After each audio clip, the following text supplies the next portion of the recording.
Good morning students. 10th physics third unit thermal physics பார்த்துட்டு இருக்கோம். நம்ம லெசன் முடிஞ்சது.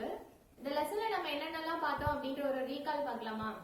என்ன பார்த்தோம் அப்படின்னா ஹீட்னா என்ன, டெம்பரேச்சர்னா என்ன, ஒரு சப்ஸ்டன்ஸை வந்துட்டு ஹீட் பண்ணும் பொழுது என்னென்ன கேரக்டரிஸ்டிக் ஃபீச்சர்ஸ் வருது, என்னென்ன எஃபெக்ட் வருது, சாலிட்ல என்ன, லிக்விட்ல என்ன, கேஸ்ல என்ன அப்படின்னு பார்த்தோம். சாலிட்ல வந்துட்டு 3 types of expansion பார்த்தோம்.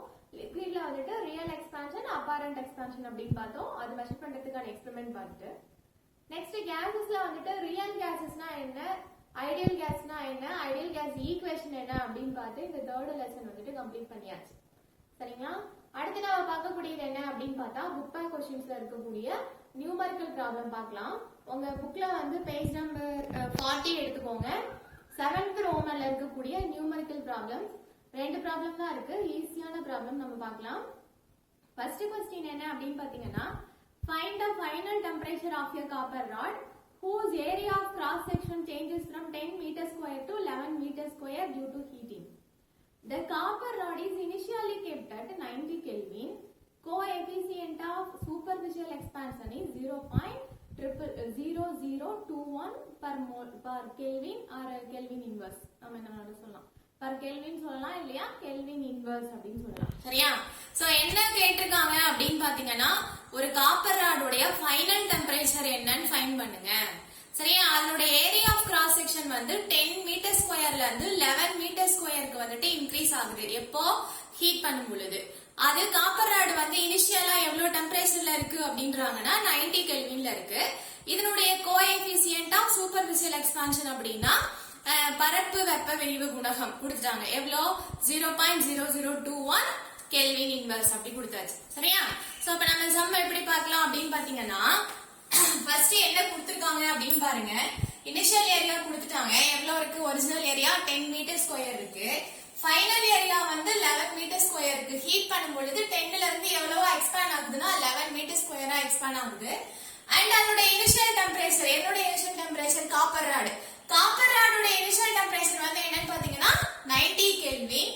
கோஎஃபிசியன்ட் ஆஃப் சூப்பர்ஃபிஷியல் எக்ஸ்பான்ஷன் இது வந்து ஆல்பா ஏ அப்படின்னு சொல்றோம். ஆல்பா ஏ வந்து 0.0021 கெல்வின் இன்வர்ஸ். நம்ம என்ன ஃபைண்ட் பண்ணோம்னா final temperature of the copper rod, அதாவது T2 அப்படின்னா என்ன அப்படின்னு நம்ம கண்டுபிடிக்கணும். சரியா? ஃபர்ஸ்ட் நம்ம எப்போ வந்து சம்ஸ் பண்ணாலும் என்ன கொடுத்திருக்காங்க, என்ன கேட்டிருக்காங்க, அதுக்கு ரிலேட்டிவ் ஃபார்முலா என்ன அப்படின்னு சொல்லிட்டு நம்ம பாக்குறோம். இங்க ஏரியா எக்ஸ்பேண்ட் ஆகுது அப்படின்னாவே நமக்கு ஃபார்முலா என்ன அப்படின்னு பாத்தீங்கன்னா, delta A by AO original area is equal to alpha A into delta T. Alpha A into delta T. இல்ல டெல்டா ஏங்கிறது என்னது? Change in area. சரியா? ஏரியா வந்து சேஞ்ச் ஆகுது. ஏஓனா என்னது? ஒரிஜினல் ஏரியா ஆரம்பத்துல எவ்வளவு இருக்கு அப்படிங்கிறது. ஆல்பா ஏங்கிறது வந்து coefficient of superficial expansion. Delta T அப்படிங்கிறது சேஞ்ச் இன் டெம்பரேச்சர், அதாவது final temperature minus initial temperature. அத நான் இங்க எழுதிருக்கேன். Delta T is equal to T2 minus T1. அப்ப டெல்டா ஏனா என்ன? Change in area A2 minus A1. அப்ப இங்க A2 என்ன? ஃபைனல் ஏரியா என்னவா இருக்கு? 11 இருக்கு. மைனஸ் இனிஷியல் ஏரியா வந்து என்னது? 10. அப்ப 11 மைனஸ் 10 வந்து 1 மீட்டர் ஸ்கொயர் அப்படிங்கிறது வந்து டெல்டா ஏ தெரிஞ்சிருச்சு. இப்ப நம்ம என்ன பண்றோம்னா, ஜஸ்ட் இந்த ஃபார்முலால நம்ம அப்படியே சப்ஸ்டிட்யூட் பண்றோம். அப்ப டெல்டா ஏங்கிறது வந்து என்னது? 1. ஃபார்முலால இருக்கக்கூடிய வேல்யூ டெல்டா ஏ வந்து 1. அடுத்து ஏஓ அப்படின்னா ஒரிஜினல் ஏரியா எவ்வளவு இருக்கு? 10 இருக்கு. அடுத்தது equal to alpha A. Alpha ஏனா இங்க என்னது? 0.0021 இல்லையா? Into delta D. Delta D னா என்னது? Final temperature minus initial temperature. Final temperature தான் கண்டுபிடிக்கணும். நமக்கு இனிஷியல் டெம்பரேச்சர் கொடுத்துட்டாங்க என்னன்னா 90. சரியா? சோ அப்ப T2 மைனஸ் 90 அப்படிங்கிறது வந்து நமக்கு தெரிஞ்சு சப்ஸ்டிட்யூட் பண்ணியாச்சு. இப்போ இங்க வந்து A, அதாவது A2 மைனஸ் A1 அப்படிங்கும் பொழுது இங்க நம்ம A2 இது A1 எடுத்திருக்கோம். இங்க எப்படி AOக்கு வந்து நீங்க எடுக்கிறீங்க அப்படின்னு கேட்க கூடாது. சரியா? இது வந்து ஒரிஜினல் லென்த். இது வந்து நான் புரியணுங்கிறதுக்காக இனிஷியல் ஏரியா ஃபைனல் ஏரியான்னு கொடுத்திருக்கேன். அப்ப ஒரிஜினல் ஏரியா என்னதான் இருக்கு? 10 தான் இருக்குது இல்லையா? சோ அதனாலதான் நம்ம என்ன எடுத்துக்கிறோம் அப்படின்னா, இங்க ஏஓக்கு பதிலா நம்ம 10 எடுத்துக்கிறோம். சரியா? இங்க பாரு 1/10 அப்படியே போட்டுக்கோ. equal to 0.0021 T2 minus 90 இதான இருக்கு. நமக்கு என்ன டேர்ம் வேணும், நம்ம என்ன ஃபைண்ட் பண்ணனும், T2 தான் ஃபைண்ட் பண்ணனும். சோ இத மட்டும் இங்கே வெச்சுக்கோங்க. இந்த 0.0021 அப்படிங்கிறது அப்படியே ஈக்குவல் இந்த பக்கம் கொண்டு வந்தீங்கன்னா டினாமினேட்டர்ல வந்துரும் இல்லையா? சோ அத எப்படி எழுதலாம், 1/10 into 0.0021 அப்படின்னு வருமா? சோ 0021 இங்க என்ன இருக்கு, equal to T2 minus 19 இருக்கா? T2 minus 90. இப்போ இத சிம்பிளிஃபை பண்ணி பார்க்கலாம். 1/10 வந்து இதோட ப்ராடக்ட் பண்ணனா பாயிண்ட் எங்க போய்டும், இங்க இருக்கக்கூடிய பாயிண்ட் இங்க போய்டுமா? ஏனா இத ஆட் பண்ணும்போது இது ப்ராடக்ட் பண்ணும்போது இங்க ஒரு 0 ஆட் ஆயிக்கும். 3 டிஜிட் நகர்த்து பாயிண்ட் வைக்கும் பொழுது இங்க 0 பாயிண்ட் வந்துரும். அப்ப 0.021 ஈக்குவல் டு என்னவா இருக்கு, T2 minus 90 இருக்கா? இப்போ நாம என்ன பண்றோம்னா இந்த 1 வந்து 0.21 ஓட டிவைட் பண்றோம். சரியா? ஃபர்ஸ்ட் நம்ம இந்த பாயிண்ட கேன்சல் பண்ணிக்கலாம். அப்ப பாயிண்ட கேன்சல் பண்ணனும்னா என்ன பண்றோம், இங்க பாயிண்ட்க்கு அப்புறம் எத்தனை டிஜிட் இருக்கு, 1 2 3 இருக்கா? அப்ப 1000 ஆல நம்ம மேலயும் கீழயும் ப்ராடக்ட் பண்றோம் அப்படினா நமக்கு பாயிண்ட் கேன்சல் ஆயிடும் இல்லையா? சோ அது எப்படி எழுதலாம், 1 into 1000 divided by 0.02 இப்படி எடுத்துட்டனா என்ன ஆகுது, இந்த பாயிண்ட் கேன்சல் ஆயிடும். இங்க ப்ராடக்ட் பண்ணனா 1000 வந்துருமா? ஈக்குவல் டு இங்க என்ன இருக்கு, T2 minus 19 இருக்கு. T2 minus 90. இப்ப பாரு 1 into 1000 வந்து 1000. இங்க பாயிண்ட் கேன்சல் ஆயிடுச்சுனா என்னன்னு கிடைக்கும், 21 அப்படினு கிடைக்கும் இல்லையா? சோ இந்த 1000 வந்து நாம என்ன பண்றோம் அப்படினா 21 ஆல டிவைட் பண்றோம். 1000 நம்ம என்ன பண்றோம், 21 ஆல டிவைட் பண்றோம். சோ 1000 இங்க என்ன இருக்கு, 21 இருக்கு. இப்ப 10 எடுத்தோம் அப்படினா 10ல 21 கிடையாது. அடுத்து இங்க என்ன இருக்கு, 100 இருக்கு. 100 தான் நம்ம எடுப்போம். சோ 1 எடுத்தாலும் இருக்காது. சோ என்ன பண்றோம், 10 எடுத்தாலும் இருக்காது. நம்ம 100ல எடுத்தா தான் இருக்கும் இல்லையா? அப்ப வந்து ஃபர்ஸ்ட் என்ன பண்றோம், சோ இப்ப என்ன பண்ணோம் அப்படினா 100 பாத்துக்கோ. 100ல எத்தனை 21 இருக்கும், 4 டைம்ஸ் இருக்குமா? 4 டைம்ஸ் எடுத்தா 4 1s are 4, 4 2s are 8, 84 ah? Balance வந்து என்னது, 16. மறுபடியும் நாம என்ன பண்றோம், இந்த 0 எடுத்து வைக்கிறோம் இல்லையா? 0 எடுத்தோம் அப்படினா எத்தனை முறை வரும், 4 7 7 டைம்ஸ் போட்டு பார்க்கலாமா? 7 1s are 7, 7 2s are வந்து 7 1s are 7, 7 2s are வந்து என்னது 14. ஆமாவா?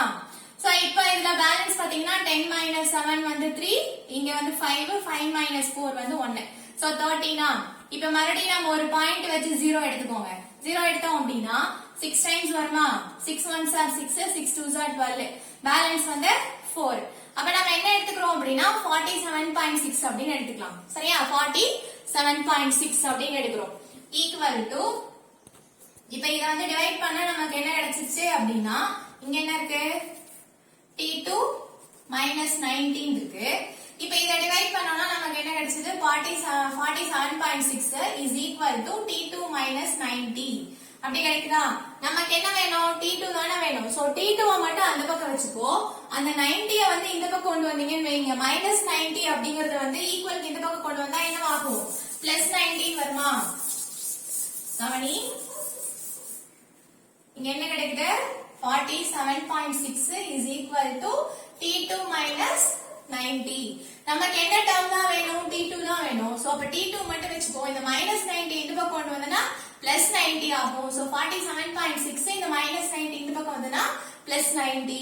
சோ 90 plus 47 வந்து 137.6 Kelvin. So final temperature of the rod.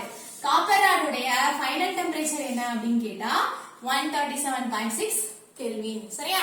Simple தான். ஃபார்முலா உங்களுக்கு தெரிஞ்சதுனா போதும். ஃபார்முலால நம்ம அப்படியே சப்ஸ்டிட்யூட் பண்ணி சிம்பிளிஃபை பண்றோம். சரியா?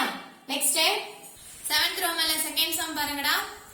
Calculate the coefficient of cubical expansion of a zinc bar whose volume is increased 0.25 meter cube from 0.3 meter cube due to change in its temperature of 50 Kelvin.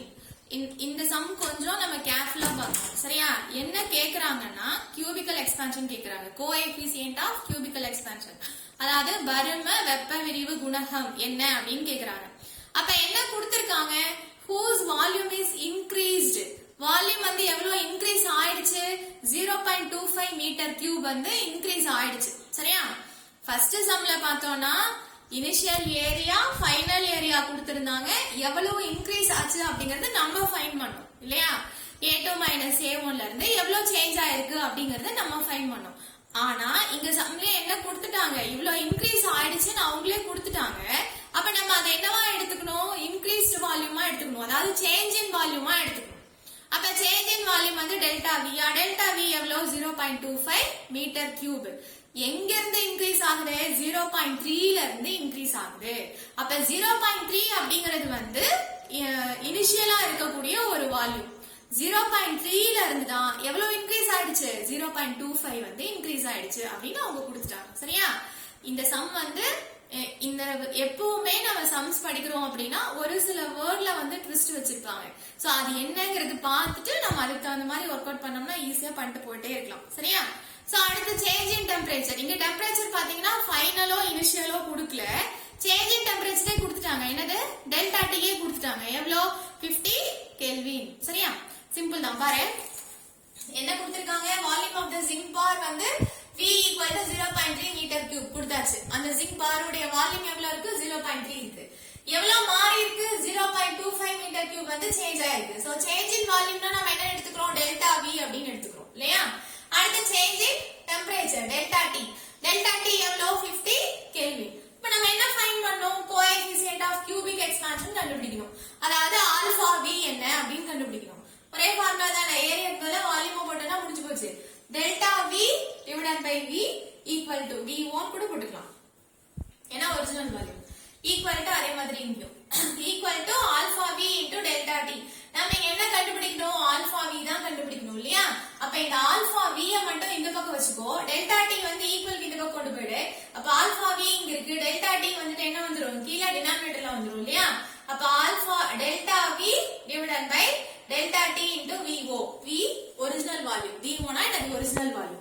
So அப்ப just substitute பண்ணி பார்க்கலாம். alpha V equal to delta V ங்கிறது நம்ம டைரக்டா இங்கே எடுத்துட்டோம். என்னது, 0.25 divided by delta T ங்கிறது அவங்களே கொடுத்துட்டாங்க. என்னது, 50 into இங்க என்னது VO னா original value என்னவா இருக்கு, 0.3 ஆ இருக்கு. ஆமாமா.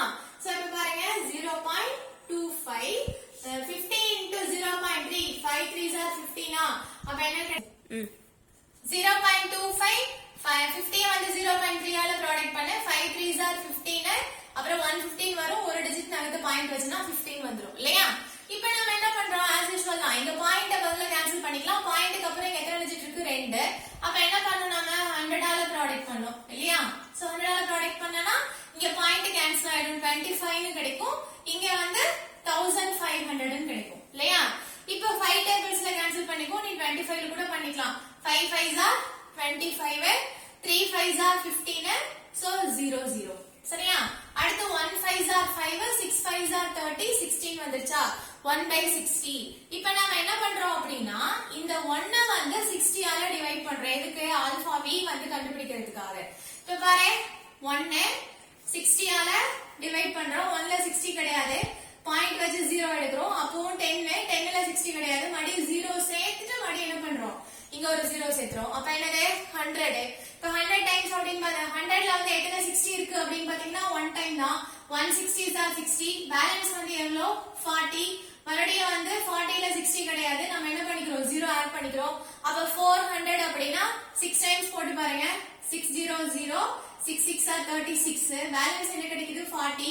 மறுபடியும் நம்ம என்ன பண்றோம், 0 சேர்க்கிறோம். மறுபடியும் 6 டைம்ஸ் போடு, 6 60s are 360. மறுபடியும் என்ன கிடைக்குது 4, மறுபடியும் 0 வச்சனா என்ன ஆகுது 40. போயிட்டே இருக்கு இல்லையா, 0.0166 னு போயிட்டே இருக்கு இல்லையா. சோ நம்ம ரெண்டு டிஜிட்டோட ஸ்டாப் பண்ணிக்கலாம். அப்ப ஆல்பா V என்னது, coefficient of cubic expansion alpha V is equal to என்ன ஆன்சர் கிடைக்குது, 0.0166 கெல்வின் இன்வர்ஸ். 66 என்னது, கெல்வின் இன்வர்ஸ். நம்ம லாஸ்ட் சம்ல வந்து டெம்பரேச்சர் கேட்டதுனால கெல்வின் மட்டும் போட்டோம். இங்க வந்து என்ன கேட்டிருக்காங்க, கோஎஃபிஷியன்ட் கேட்டிருக்காங்க. சோ அதோட யூனிட் வந்து என்னது, kelvin inverse. So kelvin inverse தான் போடணும். சரியா, புரியுதுன்னு நினைக்கிறேன். சோ இந்த சம்மும் வந்துட்டு ஈஸியான சம். இது ரெண்டும் numerical problem. Next next solved ப்ராப்ளம்டா பேஜ் நம்பர் 38 எடுத்துக்கோ. எக்ஸாம்பிள் 1. இது ரொம்ப ஈஸியான சம் தான், கவனி. A container whose capacity is 70 ml is filled with a liquid up to 50 ml. ஒரு கண்டெய்னரோட கெபாசிட்டி எவ்வளவு இருக்கு அப்படின்னா 70 ml இருக்கு. அதுல எவ்வளவு லிக்விட் ஃபில் பண்றாங்க அப்படின்னா 50 ml ஃபில் பண்ணிட்டாங்க. அப்ப கண்டெய்னர்ல L1 லெவல் வந்து என்னவா இருக்குன்னா 50 இருக்கு. சோ அத நாம என்ன சொல்றோம், level of the container L1 வந்து 50 ml. Next, then the liquid in the container is heated. Container என்ன பண்றாங்கன்னா ஹீட் பண்றாங்க. அப்ப initially the level of the liquid falls from 50 ml to 48.5 ml. ஏன் வந்து லிக்விட் ஃபால் ஆகுது நமக்கு தெரியும். கண்டெய்னர் வந்து என்னவாகும், எக்ஸ்பேண்ட் ஆகும். அப்ப கண்டெய்னர் எக்ஸ்பேண்ட் ஆகும் பொழுது லிக்விடோட லெவல் வந்து என்னவாகுது, டிக்ரீஸ் ஆகுது இல்லையா. சோ அத நாம என்ன எடுத்துக்கிறோம் அப்படின்னா L2 எடுத்துக்கிறோம். எங்க இருந்து 50 ல இருந்து என்னவா குறையுது, 48.5 குறையுது. சோ அப்போ L2 வந்து என்னது 48.5 ml. Next, then we heat more, the level of the liquid rises to 51.2 ml. நம்ம மறுபடியும் ஹீட் பண்ணிக்கிட்டே இருக்கோம். அப்ப லிக்விடோட லெவல் வந்து என்னவாகுது, ரைஸ் ஆகுது. அதை L3 ஆ வச்சுக்கிறோம். எவ்வளவு ரைஸ் ஆகுது, 51.2 ml வந்துட்டு ரைஸ் ஆயிடுச்சு. இப்ப நம்ம என்ன கேக்குறாங்கன்னா find the apparent and real expansion. Simple தான். நமக்கு apparent expansionக்கு ஃபார்முலா தெரியும், real expansionக்கு ஃபார்முலா தெரியும். உங்க புக்ல வந்து real expansionக்கு ஃபார்முலா ராங்கா கொடுத்திருக்காங்க. சோ கரெக்ட் பண்ணிக்கோங்க. பழைய புக்கா இருந்ததுன்னா கரெக்ஷன்ஸ் இருக்கும். சரியா? சோ apparent expansionக்கு ஃபார்முலா வந்து என்னது, L3 L1. L3 ஓட வேல்யூ வந்து என்னது 51.2 L1 ஓட வேல்யூ என்னது 50. ரெண்டையும் சப்ட்ராக்ட் பண்ணனா உங்களுக்கு apparent expansion கிடைச்சிடும். Next real expansion. real expansionக்கு ஃபார்முலா L3 L2. நம்ம ரியலா என்னது டிக்ரீஸ்ட் லெவல்ல இருந்து எவ்வளவு இன்க்ரீஸ் ஆச்சு, அதுதான் வந்துட்டு ரியல் எக்ஸ்பான்ஷன். சோ அப்ப L3 L2 உங்க ரீடர்ல பாத்தீங்கன்னா L1 ன்னு கொடுத்திருப்பாங்க. சோ அது மாத்திக்கோ L2 அப்படினு போட்டுக்கோ. அப்ப L3 ஓட வேல்யூ 51.2 48.5 வந்து L2 ஓட வேல்யூ. ரெண்டையும் சப்ட்ராக்ட் பண்ண அப்படினா உங்களுக்கு வந்துட்டு என்ன கிடைச்சிரும் அப்படினா ரியல் எக்ஸ்பான்ஷன் கிடைச்சிரும். சரியா? சிம்பிள் தான். இது வந்து நம்ம சின்ன பசங்க கூட செய்வாங்க. ஜஸ்ட் சப்ட்ராக்ட் பண்றது மட்டும் தான். எப்பவுமே உனக்கு வந்து real expansion is greater than apparent expansion already நீ தியரியிலேயே படிச்சிருப்ப. அப்ப ரியல் எக்ஸ்பான்ஷன் பாரு 2.7 இருக்கு, ஆனா அப்பேரண்ட் எக்ஸ்பான்ஷன் பாரு 1.2 தான் இருக்கு இல்லையா. அப்ப இதுல இருந்து நம்ம செக் பண்ணிக்கலாம். Real expansion is greater than apparent expansion. Simple தானே. அடுத்த சம் அதை விட சிம்பிள் பாரு. Keeping the temperature as constant, a gas is compressed 4 times of its initial pressure. The volume of gas in the container changes from 20 cc to V2 cc. Find the final volume V2. Okay. என்னன்னா temperature வந்து கான்ஸ்டன்டா இருக்கு. இனிஷியலா ஒரு case ஒரு பிரஷர்ல இருக்கு. அது initial பிரஷர்னு வெச்சுக்கோ. Initial pressure நம்ம P அப்படினு வெச்சுக்கலாம். அதை என்ன பண்றாங்கன்னா 4 டைம்ஸ் வந்து கம்ப்ரஸ் பண்றாங்க. சரியா? அப்ப ஃபைனல் டெம்பரேச்சர் என்னவா மாறிடும், 4 into P ஆயிடுமா. இனிஷியலா இருக்கக்கூடிய கேஸ 4 டைம்ஸ் கம்ப்ரஸ் பண்ணும்போது அது 4 டைம்ஸ் ஆஃப் பிரஷர் ஆயிடும் இல்லையா. அப்ப ஃபைனல் வந்து பிரஷர் என்னவா கிடைக்குது, 4P அப்படின்னு கிடைக்குது. சோ இனிஷியல் பிரஷர் அப்ப உனக்கு வால்யூம் வந்து என்னவா இருக்கு அப்படின்னு பாத்தீங்கன்னா 20 cc இருக்கு. 20 cc னு சொல்லலாம், இல்ல சென்டிமீட்டர் கியூப்னு சொல்லலாம். சரியா? சோ அப்ப 20 cc ல இருந்து நம்ம என்ன பண்றோம், கம்ப்ரஸ் பண்றோம். அப்ப கம்ப்ரஸ் பண்ணும்போது வால்யூம் என்னவாகும், சேஞ்ச் ஆகும் இல்லையா. அந்த சேஞ்ச் இன் வால்யூம் என்ன அப்படின்னு கேக்குறாங்க. அதாவது ஃபைனல் வால்யூம் V2 என்ன அப்படின்னு சொல்லிட்டு கேக்குறாங்க. சரியா? நமக்கு பிரஷர், வால்யூம், டெம்பரேச்சர் அப்படின்னாவே டெம்பரேச்சர் வந்து கான்ஸ்டன்டா இருக்கு, பிரஷரும் வால்யூமும் ரிலேட்டிவ்ல இருக்குது அப்படின்னா அதுக்கு நம்ம என்ன லா எடுக்கிறோம் அப்படின்னு பாத்தீங்கன்னா பாயில்ஸ் லா. சரியா? PV equal to constant. இங்க ரெண்டு சிச்சுவேஷன் இருக்கு. பிரஷர் வந்து இனிஷியல் பிரஷர் இருக்கு, கம்ப்ரஸ்ட் பிரஷர் இருக்கு. சோ ரெண்டு சிச்சுவேஷனால நம்ம என்ன எடுத்துக்கிறோம்னா P1 V1 is equal to P2 V2 எடுத்துக்கிறோம். கவனி, இனிஷியல் பிரஷர் P1 வந்து P, ஃபைனல் பிரஷர் நம்ம என்ன பண்ணிட்டோம் 4 டைம்ஸ் கம்ப்ரஸ் பண்ணிட்டோம். அப்ப P2 ஃபைனல் பிரஷர்ங்கிறது P2, அது வந்து என்னவா இருக்குது 4P இருக்கு. 4 டைம்ஸ் வந்து கம்ப்ரஸ் ஆயிருக்கு. இனிஷியல் வால்யூம் V1 வந்து என்னவா இருக்கு 20 cc இருக்கு. அப்ப நம்ம கம்ப்ரஸ் பண்ணும்போது ஃபைனல் வால்யூம் V2 வந்து என்னவா மாறுது. சரியா? According to boils law the formula PV equal to constant. இங்க வந்து ரெண்டு சிச்சுவேஷன்னால நம்ம என்ன பண்றோம், P1 V1 is equal to P2 V2. நம்ம என்ன ஃபைண்ட் பண்ணோம், V2 தான் ஃபைண்ட் பண்ணோம். சோ V2 மட்டும் வச்சுக்கோ. இங்க இருக்கக்கூடிய P2 அப்படியே கீழ கொண்டு வந்துரு, டிவைட்ல வந்துருமா. அப்ப ஃபார்முலா என்னது, P1 V1 divided by P2. Substitute பண்ண வேல்யூ அவ்வளவுதான். P1 னா என்னது, P1 equal to P into V1 எவ்வளோ 20 cc or 20 centimeter cube. அப்ப into 20 divided by P2. P2 வந்து என்னவா இருக்கு 4P இருக்கு இல்லையா? சோ இந்த P cancel ஆயிடும். இந்த 20 வந்து 4 ஆல டிவைட் பண்ணனா 5 times 5 4s are 20 இல்லையா? சோ அப்போ V2 equal to 5 centimeter cube. V2 equal to 5 centimeter cube இல்லையா? பாய்ஸ்ல என்னது pressure வந்து increase ஆச்சு அப்படினா வால்யூம் வந்து decrease ஆகும். pressure decrease ஆச்சுனா வால்யூம் வந்து increase ஆயிடும். சோ இங்க pressure வந்து 4 times வந்து என்ன ஆச்சு compress ஆயிருக்குது. இங்க வால்யூம் என்னவா கிடைச்சிருக்கு 5 centimeter cube ன்னு கிடைச்சிருக்கு. சரியா? சோ இதான் வந்துட்டு பாய்ஸ் லா. இது எந்த சிச்சுவேஷன்ல கேட்டாலும் நமக்கு வந்து இத வந்து சால்வ் பண்ண தெரியணும். சரியா? வால்யூம் டெம்பரேச்சர் கேட்டா சார்லஸ் லா, வால்யூம் பிரஷர் கேட்டாங்கன்னா பாய்ஸ் லா. ஈஸியா இருக்கா? சோ சிம்பிள் தான். சோ இந்த 4 சம்ஸும் வந்துட்டு போடுங்க. நீங்களா ஒர்க் அவுட் பண்ணுங்க. சைடுல வந்து நம்ம டிவைட் பண்றது இதெல்லாம் போட்டு காட்டு. ஒவ்வொரு முறையும் நம்ம சொல்றதுதான் பிசிக்ஸ் உடைய கிளாஸ் ஒர்க் நோட்ல போட்டு வச்சுட்டு நான் வந்து கிளாஸ்ல செக் பண்ணுவேன். சரிங்களா? ஏதாவது டவுட் இருந்தா கால் பண்ணுங்க. தேங்க்யூ.